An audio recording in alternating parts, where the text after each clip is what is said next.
नमस्कार, खबरों के इस बुलेटिन में तुहाडा स्वागत है। मैं परमिंदर सिंह। पहला पेश ने चोणवीं खबरां। प्रधानमंत्री नरेंद्र मोदी ने जरूरी सेहत सहूलतां पिंडां तक पहुंचाउण की जरूरत ते दिता जोर।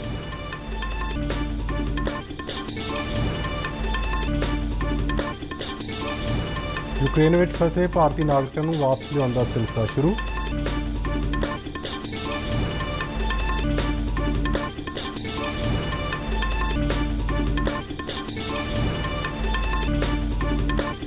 प्रधानमंत्री नरेंद्र मोदी कल सवेरे 11 बजे आकाशवाणी ते मन की बात प्रोग्राम राही लोकां नाल विचार साझे करनगे।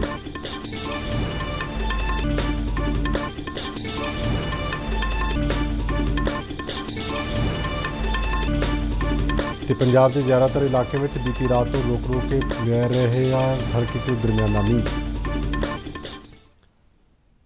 ते हुण खबरां विस्तार नाल। प्रधानमंत्री नरेंद्र मोदी ने कहा है कि सरकार एक भारत एक स्वास्थ्य की भावना नाल सेहत के अजिहे बुनियादी ढांचे के निर्माण का यतन कर रही है जिहड़ा वड्डे शहरों तक ही सीमित ना रहे बल्कि हर जिले ते उसके पिंडां विच जरूरी सेहत सहूलतां मिलन।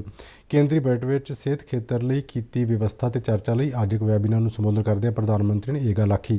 प्रधानमंत्री मोदी ने कहा है कि सरकार ने सेहत सेवा के खेतर विच कई कदम चुके हैं तो इस नूं मजबूत बनाया जा रहा है। उन्होंने कहा कि बजट पिछले 7 वरियां विच सेहत सेवावां विच सुधार अते बदलाव के यत्नां दे विस्तार नूं दर्शाउंदा है। साथियों, प्राइमरी हेल्थ केयर नेटवर्क को सशक्त करने के लिए 1.5 lakh health and wellness centres के निर्माण का काम भी तेजी से चल रहा है। अभी तक 85,000 से अधिक 85,000 से ज्यादा सेंटर्स रूटीन चेकअप, वैक्सीनेशन और टेस्ट की सुविधा दे रहे हैं। प्रधानमंत्री मोदी ने कहा कि सरकार रवायती भारतीय मैडिकल सिस्टम आयुष में खोज को उत्साहित करने और इसकी वड्डी भागीदारी लिए कई कदम चुक रही है। उन्होंने कहा कि सेहत के बुनियादी ढांचे को समय समय पर आधुनिकीकरण की जरूरत है जिसलिए निजी और होरना खेत्रों को अगे आना होगा। यूक्रेन के ਵੱਖ-ਵੱਖ हिस्सों में फंसे विद्यार्थियों ਤੇ होरना लोगों को भारत वापस लियाउण का सिलसिला शुरू हो गया है। विदेश मंत्रालय ਦੀਆਂ टीमां इस मामले में लोगों की मदद कर रही ने। बुखारेस्ट हवाई अड्डे पर पुजे विद्यार्थियों ने भारत सरकार वालों दी जा रही मदद को सराहया। इस तो पहला इन्होंने लोगों को यूक्रेन तो बुखारेस्ट लिया गया। इन्होंने सारिਆਂ दूत करते स्टाफ वालों खाना तो होर समान दिता गया। Our parents were very scared about our safety in Ukraine. In the Indian Embassy in Ukraine and the Indian Embassy in Romania have helped us to come to evacuate us from the current situation and to move us back to our homeland India safely. The moment we have arrived in Bucharest, the Indian Embassy of Romania is with us from that point till now, and they are taking care of everything that we don't face any difficulty in this whole traveling. जैसे ही हमें पता चला कि Kyiv पे attack हो गया है, next day ही हमें पहली मतलब सुबह ही इवैक्यूएट कर लिया गया thanks to Indian embassy Ukraine में, रोमानिया में और हमारी इंडियन गवर्नमेंट का जिसके थ्रू हम आए हैं एमडी हाउस उनके कंसल्टेंट का थैंक यू सो मच। जब से ये सिचुएशन का हमें पता चला है हमारी एम्बेसी और हमारी यूनिवर्सिटी कॉन्स्टेंटली हमारे टच में है और उन्होंने हमें पूरा सपोर्ट किया है यहाँ तक आने के लिए। और आज भी जब हम आ रहे थे तो हमारे साथ पूरी सिक्योरिटी थी चेन्नई से निकलने तक और बॉर्डर क्रॉस करके हम लोग को वीज़ा और इमिग्रेशन का सारा प्रोसेस हम लोगों ने करके दिया है। इस दौरान यूक्रेन में फंसे भारतीय नागरिकों की सुरक्षा की वापसी लिए एयर इंडिया का एक विशेष जहाज़ रोमानिया की राजधानी बुखारेस्ट तो 219 भारतीय नागरिकों मुंबई लिए रवाना हो गया है। यह जहाज़ शाम तक मुंबई पुजेगा। यूक्रेन रोमानिया सरहद ते सड़क राही पुजे भारतीयों को दूतघर के अधिकारियों ने बुखारेस्ट पहुँचाया। पंजाब बीजेपी के प्रधान अश्विनी शर्मा की हदायत पर पार्टी ने यूक्रेन में फंसे पंजाबियों की मदद लिए 5 मैंबरी कमेटी बनाई है। पार्टी के जनरल सकत्तर जीवन गुप्ता ने दस्सिया कि 2 WhatsApp नंबर और एक हैल्पलाइन नंबर जारी किया गया है। WhatsApp नंबर ने 9517 75202 और 9517 75203। इस तो इलावा 9517 75204 नंबर ते सवेरे 9 बजे तो शाम 6 बजे तक कॉल की जा सकती है। उन्होंने कहा कि मिली जानकारी को भारत सरकार के अधिकारियों को भेजा जाएगा। ਰਾਸ਼ਟਰਵਿਆਪੀ ਪਲਸ ਪੋਲੀਓ ਮੁਹਿੰਮ ਭਲਕੇ ਸ਼ੁਰੂ ਹੋ ਰਹੀ ਹੈ, ਜਿਸ ਹੇਠ 5 ਸਾਲ ਤੋਂ ਘੱਟ ਉਮਰ ਦੇ ਬੱਚਿਆਂ ਨੂੰ ਪੋਲੀਓ ਤੋਂ ਬਚਾਅ ਦੀ ਖੁਰਾਕ ਦਿੱਤੀ ਜਾਵੇਗੀ। ਕੇਂਦਰੀ ਸਿਹਤ ਅਤੇ ਪਰਿਵਾਰ ਭਲਾਈ ਮੰਤਰੀ ਡਾਕਟਰ ਮਨਸੁਖ ਮਾਂਡਵੀਆ ਨੇ ਅੱਜ ਦਿੱਲੀ ਦੇ ਨਿਰਮਾਣ ਭਵਨ ਵਿੱਚ ਇੱਕ ਸਮਾਗਮ ਦੌਰਾਨ 5 ਸਾਲ ਤੋਂ ਘੱਟ ਉਮਰ ਦੇ ਬੱਚਿਆਂ ਨੂੰ ਪੋਲੀਓ ਖੁਰਾਕ ਪਿਲਾਈ। ਉਹਨਾਂ ਨੇ ਦੇਸ਼ ਵਾਸੀਆਂ ਨੂੰ ਪਲਸ ਪੋਲੀਓ ਮੁਹਿੰਮ ਦੀ ਕਾਮਯਾਬੀ ਵਿੱਚ ਆਪਣਾ ਸਰਗਰਮ ਯੋਗਦਾਨ ਦੇਣ ਦੀ ਅਪੀਲ ਕੀਤੀ। ਦੇਸ਼ ਵਿੱਚ 2011 ਮਗਰੋਂ ਪੋਲੀਓ ਦਾ ਕੋਈ ਮਾਮਲਾ ਨਹੀਂ ਮਿਲਿਆ ਹੈ। ਵਿਸ਼ਵ ਸਿਹਤ ਸੰਗਠਨ ਨੇ 2014 ਵਿੱਚ ਭਾਰਤ ਨੂੰ ਪੋਲੀਓ ਮੁਕਤ ਦੇਸ਼ ਐਲਾਨਿਆ ਸੀ, ਪਰ ਇਸ ਦੇ ਬਾਵਜੂਦ ਸਰਕਾਰ ਲਗਾਤਾਰ ਗੰਭੀਰ ਹੈ। ਇਸ ਲਈ ਸਰਕਾਰ ਵੱਲੋਂ ਹਰ ਸਾਲ ਫਰਵਰੀ ਮਹੀਨੇ ਵਿੱਚ ਪਲਸ ਪੋਲੀਓ ਦੀ ਵਿਸ਼ੇਸ਼ ਮੁਹਿੰਮ ਚਲਾਈ ਜਾਂਦੀ ਹੈ। ਪੰਜਾਬ ਵਿੱਚ 3 ਦਿਨਾਂ ਵਿਸ਼ੇਸ਼ ਪਲਸ ਪੋਲੀਓ ਮੁਹਿੰਮ ਦੌਰਾਨ ਸਿਹਤ ਕਾਮਿਆਂ ਵੱਲੋਂ 5 ਸਾਲ ਤੱਕ ਦੀ ਉਮਰ ਦੇ 31 ਲੱਖ ਬੱਚਿਆਂ ਨੂੰ ਪੋਲੀਓ ਰੋਕੂ ਬੂੰਦਾਂ ਪਿਲਾਈਆਂ ਜਾਣਗੀਆਂ। ਇਸ ਵਾਸਤੇ ਪਹਿਲੇ ਦਿਨ 27 ਫਰਵਰੀ ਨੂੰ 14,468 ਪੋਲੀਓ ਬੂਥ ਲਗਾਏ ਜਾਣਗੇ, ਜਦਕਿ ਅਗਲੇ ਦਿਨ 26,741 ਟੀਮਾਂ ਘਰੋਂ ਘਰੀ ਜਾ ਕੇ ਬੱਚਿਆਂ ਨੂੰ ਇਹ ਬੂੰਦਾਂ ਪਿਲਾਉਣਗੀਆਂ।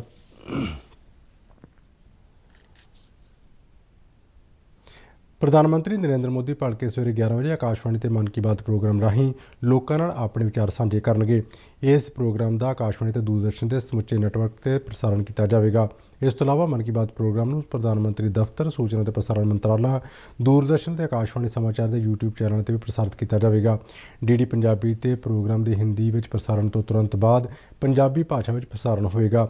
ਪੰਜਾਬੀ ਵਿੱਚ ਇਸ ਦਾ ਮੁੜ ਪ੍ਰਸਾਰਣ ਰਾਤ 8 ਵਜੇ ਕੀਤਾ ਜਾਵੇਗਾ। ਆਜ਼ਾਦੀ ਕਾ ਅੰਮ੍ਰਿਤ ਮਹੋਤਸਵ ਨੂੰ ਸਮਰਪਿਤ ਆਜ਼ਾਦੀ ਕਾ ਸਫ਼ਰ ਤਹਿਤ ਅਸੀਂ ਭਾਰਤ ਦੀ ਆਜ਼ਾਦੀ ਵਿੱਚ ਯੋਗਦਾਨ ਪਾਉਣ ਵਾਲੇ ਵੱਖ-ਵੱਖ ਮੰਨੇ ਪ੍ਰਮੰਨੇ ਅਤੇ ਗੁੰਮਨਾਮ ਆਜ਼ਾਦੀ ਸੰਗਰਾਮੀਆਂ ਦੇ ਜੀਵਨ ਦੇ ਪਹਿਲੂਆਂ ਤੋਂ ਤੁਹਾਨੂੰ ਜਾਣੂ ਕਰਵਾਉਂਦੇ ਹਾਂ। ਇਸ ਤੋਂ ਇਲਾਵਾ ਆਜ਼ਾਦੀ ਦੇ ਸੰਘਰਸ਼ ਨਾਲ ਜੁੜੀਆਂ ਹੋਰ ਗਤੀਵਿਧੀਆਂ ਬਾਰੇ ਵੀ ਦੱਸਦੇ ਹਾਂ। ਅੱਜ ਦੀ ਕੜੀ ਵਿੱਚ ਅਸੀਂ ਤੁਹਾਨੂੰ ਭਾਰਤੀ ਸੁਤੰਤਰਤਾ ਸੰਗਰਾਮ ਦੇ ਮਣੀ ਰਾਮ ਦੀਵਾਨ, ਪਿਆਲੀ ਬਰੂਆ, ਨਰਮਦਾ ਸ਼ੰਕਰ ਦਵੇ, ਇਬਰਾਹਿਮ ਖਾਨ ਅਤੇ ਨਰਿੰਦਰ ਲਾਲ ਅਧਿਕਾਰੀ ਬਾਰੇ ਜਾਣਕਾਰੀ ਦੇ ਰਹੇ ਹਾਂ।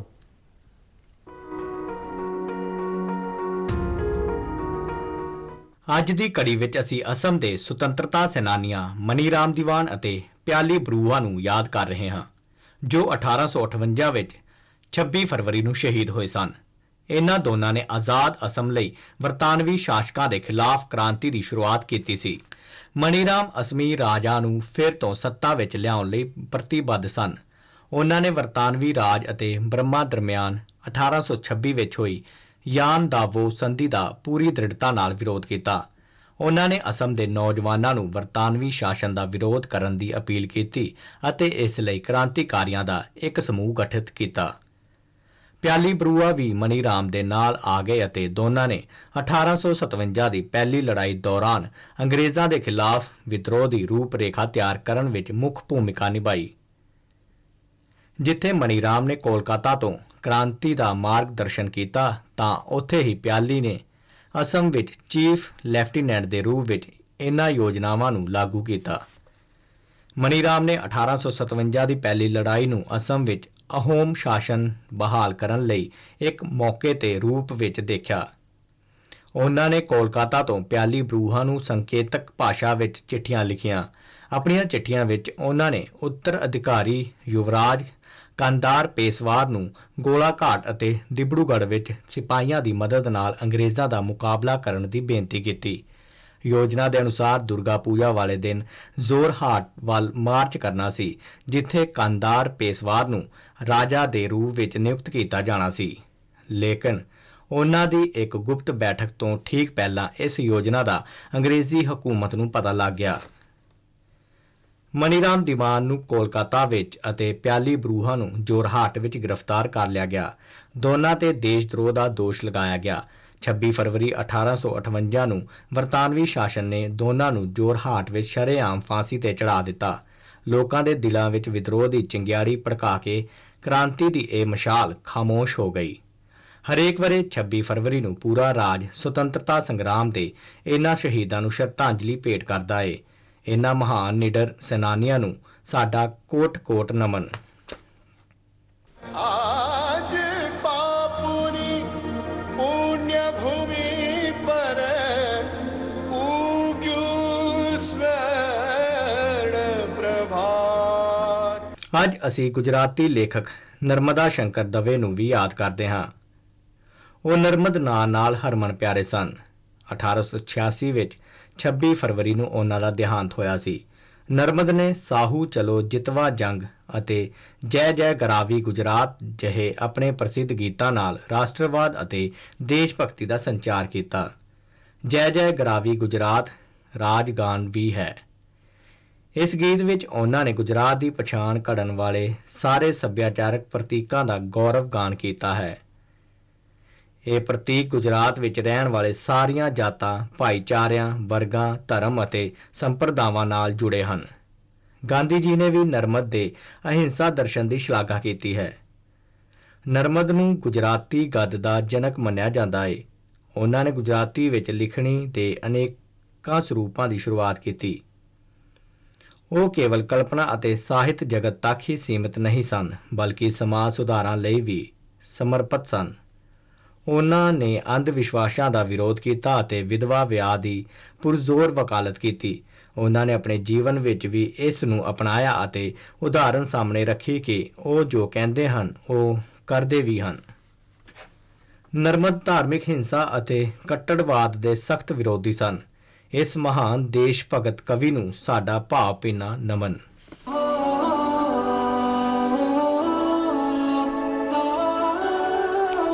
ਅੱਜ ਅਸੀਂ ਸ਼ਹੀਦ ਇਬਰਾਹਿਮ ਖਾਨ ਨੂੰ ਵੀ ਯਾਦ ਕਰ ਰਹੇ ਹਾਂ, ਜਿਨ੍ਹਾਂ ਨੂੰ ਬਰਤਾਨਵੀ ਸ਼ਾਸਨ ਨੇ 26 ਫਰਵਰੀ 1857 ਨੂੰ ਫਾਂਸੀ ਦਿੱਤੀ ਸੀ।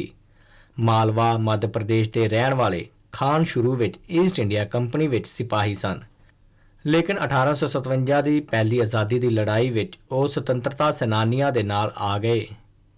ਬਰਤਾਨਵੀ ਸੈਨਿਕਾਂ ਨੇ ਉਹਨਾਂ ਨੂੰ ਗ੍ਰਿਫਤਾਰ ਕਰ ਲਿਆ ਅਤੇ 26 ਫਰਵਰੀ 1857 ਨੂੰ ਫਾਂਸੀ ਤੇ ਲਟਕਾ ਦਿੱਤਾ। ਮਿੱਟੀ ਦੇ ਇਸ ਮਹਾਨ ਸਪੂਤ ਨੂੰ ਸਾਡਾ ਨਮਨ। 26 ਫਰਵਰੀ ਨੂੰ ਕ੍ਰਾਂਤੀਕਾਰੀ ਸੁਤੰਤਰਤਾ ਸੈਨਾਨੀ ਨਰਿੰਦਰ ਲਾਲ ਅਧਿਕਾਰੀ ਦੀ ਵੀ ਬਰਸੀ ਏ। 1936 ਵਿੱਚ 26 ਫਰਵਰੀ ਨੂੰ ਉਹਨਾਂ ਦਾ ਦੇਹਾਂਤ ਹੋਇਆ ਸੀ। ਯੁਗਾਂਤਰ ਪਾਰਟੀ ਦੇ ਮੈਂਬਰ ਨਰਿੰਦਰ ਨੂੰ ਉਹਨਾਂ ਦੀਆਂ ਕ੍ਰਾਂਤੀਕਾਰੀ ਗਤੀਵਿਧੀਆਂ ਕਾਰਨ 23 ਮਈ 1934 ਨੂੰ ਗ੍ਰਿਫਤਾਰ ਕੀਤਾ ਗਿਆ ਅਤੇ ਢਾਕਾ ਸੈਂਟਰਲ ਜੇਲ੍ਹ ਵਿੱਚ ਰੱਖਿਆ ਗਿਆ। 9 ਅਕਤੂਬਰ 1934 ਨੂੰ ਹਿਜਲੀ ਕੈਂਪ ਵਿੱਚ ਤਬਦੀਲ ਕੀਤਾ ਗਿਆ, ਜਿੱਥੇ ਉਹਨਾਂ ਦੀ ਮੌਤ ਹੋ ਗਈ। ਇਸ ਮਹਾਨ ਸੈਨਾਨੀ ਨੂੰ ਸਾਡਾ ਨਮਨ।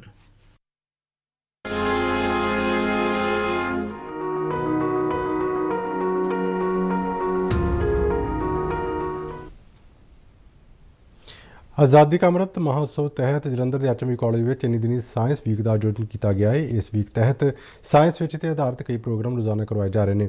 ਇਸੇ ਲੜੀ ਵਿੱਚ ਅੱਜ ਕੋਰੀਓਗ੍ਰਾਫੀ ਦਾ ਪ੍ਰਬੰਧ ਕੀਤਾ ਗਿਆ ਤੇ ਵਿਗਿਆਨ ਦੇ ਫਾਇਦੇ ਤੇ ਨੁਕਸਾਨ ਬਾਰੇ ਦੱਸਿਆ ਗਿਆ। ਇਹ ਆਯੋਜਨ ਭਾਰਤ ਸਰਕਾਰ ਦੇ ਸੱਭਿਆਚਾਰਕ ਮੰਤਰਾਲਾ ਤੇ ਪੰਜਾਬ ਸਰਕਾਰ ਦੀ ਸਾਇੰਸ ਅਤੇ ਤਕਨਾਲੋਜੀ ਕੌਂਸਲ ਨਾਲ ਮਿਲ ਕੇ ਕੀਤਾ ਗਿਆ ਹੈ। ਇੱਕ ਰਿਪੋਰਟ।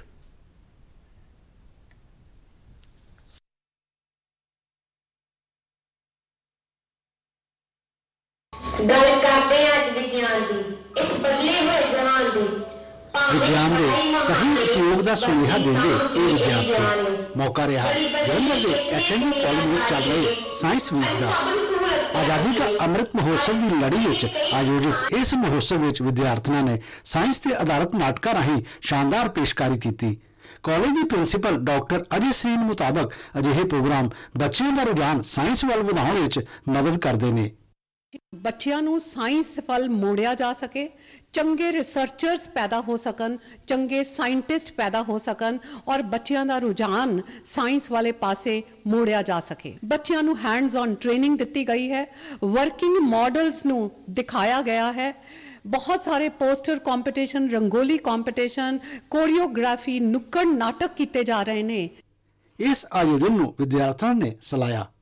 ਬਹੁਤ ਸਾਰੇ ਕੰਪੀਟੀਸ਼ਨਸ ਹੋਏ ਤੇ ਬੱਚਿਆਂ ਨੂੰ ਬਹੁਤ ਕੁਝ ਸਿੱਖਣ ਲਈ ਮਿਲਿਆ।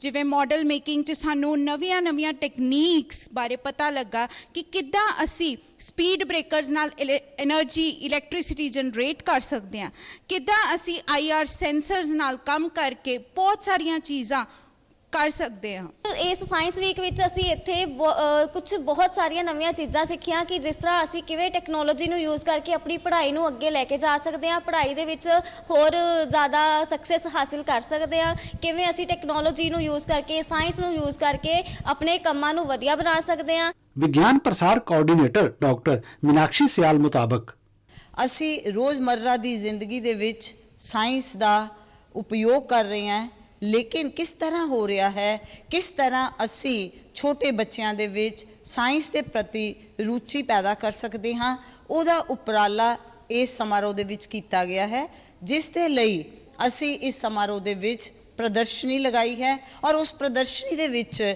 ਕਿਸ ਤਰ੍ਹਾਂ ਅਸੀਂ ਆਪਣੀ ਰੋਜ਼ਮर्रा ਦੀ ਜ਼ਿੰਦਗੀ ਦੇ ਵਿੱਚ ਵਿਗਿਆਨ ਦਾ ਪ੍ਰਯੋਗ ਲਿਆ ਰਹੇ ਹਾਂ ਉਹਦੇ ਬਾਰੇ ਦੱਸਿਆ ਗਿਆ। ਯਕੀਨਨ ਇਹ ਪ੍ਰੋਗਰਾਮ ਵਿਗਿਆਨ ਸਰਵੱਤਰ ਪੂਜੇ ਤੇ ਸਾਇੰਸ ਬਾਰੇ ਵਿਦਿਆਰਥੀਆਂ ਦੇ ਨਾਲ-ਨਾਲ ਆਮ ਲੋਕਾਂ ਵਿੱਚ ਵੀ ਜਾਗਰੂਕਤਾ ਲਿਆਵੇਗਾ। ਖਾਦਰ ਸ਼ਰੀਫ ਦੇ ਨਾਲ ਸ਼ਿਸ਼ੂ ਸ਼ਰਮਾ ਸ਼ਾਂਤਲ, ਦੂਰਦਰਸ਼ਨ ਸਮਾਚਾਰ, ਜਲੰਧਰ। ਪੰਜਾਬ ਸਕੂਲ ਸਿੱਖਿਆ ਬੋਰਡ ਨੇ ਸਾਲ 2021-22 ਲਈ 5ਵੀਂ, 8ਵੀਂ, 10ਵੀਂ ਤੇ 12ਵੀਂ ਕਲਾਸ ਦੀਆਂ ਟਰਮ 2 ਦੀਆਂ ਪ੍ਰੀਖਿਆਵਾਂ ਲੈਣ ਸੰਬੰਧੀ ਸ਼ਡਿਊਲ ਜਾਰੀ ਕਰ ਦਿੱਤਾ ਹੈ। ਬੋਰਡ ਦੇ ਕੰਟਰੋਲਰ ਪ੍ਰੀਖਿਆਵਾਂ JR ਮਹਿਰੋਕ ਨੇ ਦੱਸਿਆ ਹੈ ਕਿ 5ਵੀਂ ਦੀਆਂ ਪ੍ਰੀਖਿਆਵਾਂ 15 ਤੋਂ 23 ਮਾਰਚ ਤੱਕ, 8ਵੀਂ ਦੀਆਂ 7 ਤੋਂ 22 ਅਪ੍ਰੈਲ ਤੱਕ, 10ਵੀਂ ਦੀਆਂ 25 ਅਪ੍ਰੈਲ ਤੋਂ 12 ਮਈ ਤੱਕ ਅਤੇ 12ਵੀਂ ਦੀਆਂ ਟਰਮ 2 ਪ੍ਰੀਖਿਆਵਾਂ 7 ਅਪ੍ਰੈਲ ਤੋਂ 12 ਮਈ ਤੱਕ ਕਰਵਾਈਆਂ ਜਾਣਗੀਆਂ। ਪੰਜਾਬ ਤੇ ਆਲੇ ਦੁਆਲੇ ਦੇ ਇਲਾਕਿਆਂ ਵਿੱਚ ਬੀਤੀ ਰਾਤ ਤੋਂ ਰੁਕ ਕੇ ਹਲਕੇ ਤੋਂ ਦਰਮਿਆਨਾ ਮੀਂਹ ਪੈਣ ਦਾ ਸਿਲਸਿਲਾ ਚੱਲ ਰਿਹਾ ਹੈ। ਇਸ ਦੌਰਾਨ ਤੇਜ਼ ਹਵਾਵਾਂ ਵੀ ਚੱਲ ਰਹੀਆਂ ਨੇ, ਜਿਸ ਨਾਲ ਤਾਪਮਾਨ ਵਿੱਚ ਗਿਰਾਵਟ ਦਰਜ ਕੀਤੀ ਗਈ ਹੈ। ਪਿਛਲੇ 24 ਘੰਟਿਆਂ ਵਿੱਚ ਸਭ ਤੋਂ ਵੱਧ ਮੀਂਹ 26 ਮਿਲੀਮੀਟਰ ਪਠਾਨਕੋਟ ਵਿੱਚ ਦਰਜ ਕੀਤਾ ਗਿਆ, ਜਦਕਿ ਅੰਮ੍ਰਿਤਸਰ ਵਿੱਚ 18 ਤੇ ਗੁਰਦਾਸਪੁਰ ਵਿੱਚ 16.9 ਮਿਲੀਮੀਟਰ ਮੀਂਹ ਪਿਆ ਹੈ। ਮੌਸਮ ਵਿਭਾਗ ਨੇ ਪੱਛਮੀ ਮਾਲਵਾ ਦੇ ਖੇਤਰ ਨੂੰ ਛੱਡ ਕੇ ਮਾਝਾ, ਦੁਆਬਾ ਤੇ ਪੂਰਬੀ ਮਾਲਵਾ ਦੇ ਜ਼ਿਆਦਾਤਰ ਇਲਾਕਿਆਂ ਵਿੱਚ ਗਰਜ ਚਮਕ ਨਾਲ ਮੀਂਹ ਪੈਣ ਅਤੇ ਗੜੇ ਤੇ ਤੂਫਾਨ ਦੀ ਚੇਤਾਵਨੀ ਦਿੱਤੀ ਹੈ। ਤੇ ਇਸ ਦੇ ਨਾਲ ਹੀ ਖਬਰਾਂ ਦਾ ਬੁਲੇਟਿਨ ਖਤਮ ਹੁੰਦਾ ਹੈ। ਮੈਂ ਮਾਸਕ ਲਗਾ ਕੇ ਸਟੂਡੀਓ ਤੋਂ ਬਾਹਰ ਜਾ ਰਿਹਾ ਹਾਂ। ਬਾਹਰ ਜਾਣ ਵੇਲੇ ਤੁਸੀਂ ਵੀ ਮਾਸਕ ਲਗਾ ਕੇ ਜਾਓ। ਇਜਾਜ਼ਤ ਦਿਓ। ਨਮਸਕਾਰ।